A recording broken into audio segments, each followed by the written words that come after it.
दोस्तों नमस्कार। केंद्र सरकार के पेंशन धारकों फैमिली पेंशनर के लिए बड़ी खबर निकल के आ रही है। लाखों का फायदा आपको होने वाला है। केंद्र सरकार के द्वारा एक अहम फैसला लेते हुए पेंशन नियमों में बदलाव कर दिया गया है। वीडियो के माध्यम से जानेंगे कौन कौन से नए रूल रेगुलेशन आपके पेंशन पर लागू होने वाले हैं। अगर आप पेंशनर हैं, फैमिली पेंशनर हैं, तो वीडियो को बिल्कुल भी स्किप ना करिए, ध्यानपूर्वक देखें और वीडियो अपने दोस्तों के साथ जरूर शेयर कर लें ताकि वो भी इनके बारे में जान सकें।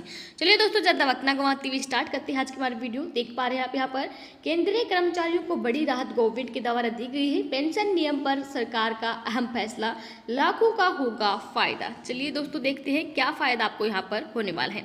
तो देश के लाखों केंद्रीय पेंशन धारकों के लिए बड़ी खबर है। सरकार ने एक महत्वपूर्ण फैसला लेते हुए पेंशन के नियमों में बदलाव कर दिया है। इस बदले हुए नियम का लाखों कर्मचारियों उनके परिवारजनों को लाभ मिलेगा और ये लाभ कर्मचारी के 25 वर्ष से कम आयु की संतान, बेरोजगार संतान, अविवाहित विधवा एवं तलाकशुदा बेटी को भी समान रूप से दिया जाएगा। विस्तार से जानेंगे बदले हुए नियमों से किसे कितना फायदा होगा। भारत सरकार केंद्रीय कर्मचारियों उनके परिवारजनों को कई तरह की पेंशन सुविधाएं देती है। इसमें मुख्य है फैमिली पेंशन स्कीम यानी कि परिवार पेंशन योजना 1971, जिसके अंतर्गत यदि सेवा अवधि के दौरान सेंट्रल एम्प्लॉयज केंद्रीय कर्मचारी का निधन हो जाता है तो उसके परिवारजन को सरकार पेंशन का लाभ देती है। 7वां वेतन आयोग के नियमों के अंतर्गत इससे पहले नियम था कि उन सेंट्रल गवर्नमेंट एम्प्लॉयज मतलब केंद्रीय कर्मचारी के परिवारजनों को सामान्य पारिवारिक पेंशन प्रदान की गई थी जिनकी मृत्यु नौकरी के दौरान हुई थी लेकिन सेवा की अवधि 7 साल से अधिक थी। अब इस नियम में ढील देते हुए सरकार ने बदलाव किया है। फैमिली पेंशन स्कीम 1971 में हुए 54वें संशोधन के जरिए सरकार ने पेंशन के उन नियमों को बदल दिया है जिसमें कर्मचारी की मृत्यु सेवा अवधि के 7 साल पूरे होने के पहले ही हो जाती है।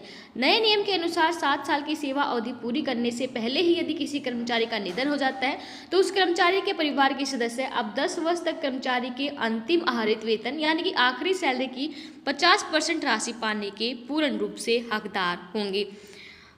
ये व्यवस्था 7वां वेतन आयोग के नियमों के तहत मान्य होगी। अभी तक ये होता था कि कर्मचारी के निधन के केस में कम से कम 7 वर्ष तक सेवाएं देने वाले सेंट्रल एम्प्लॉयज के परिवारजनों को अंतिम आहरित वेतन की 50% राशि बतौर पेंशन मिलती थी। ऐसे में वो कर्मचारी जिनकी सेवा अवधि 7 साल से कम के दायरे में आती है उनके परिवार जन अभी तक अंतिम आहरित वेतन का महज 30% पैसा ही प्राप्त करने की पात्रता रखती थी। अब चूंकि सरकार ने नियम बदलकर 7 साल की अवधि से कम श्रेणी के कर्मचारियों उनके परिवारजनों को राहत दी है, इससे बड़ी संख्या के कर्मचारी यहाँ पर लाभान्वित होने वाले हैं। जानकारी के लिए बता दें, पारिवारिक पेंशन स्कीम यानी कि फैमिली पेंशन स्कीम 1971 में ये प्रावधान है कि पारिवारिक पेंशन मुख्य रूप से सेंट्रल गवर्नमेंट एम्प्लॉयज की विधवा विधुर को ही दी जाती है। यह भी उन कर्मचारी के परिवारजनों की जिनकी सेवा अवधि के दौरान मृत्यु हो जाती है। लेकिन सेंट्रल गवर्नमेंट एम्प्लॉयज के निधन के समय यदि कर्मचारी की संतान की आयु 25 साल से कम है तो भी पारिवारिक पेंशन पाने का हकदार है। जब तक संतान का विवाह नहीं हो जाता तब तक उसे ये फैमिली पेंशन दी जाती है। दूसरी शर्त यह है कि जब तक उसकी मासिक आय 9,000 रुपये से कम है उसे फैमिली पेंशन यहाँ पर दी जाती है।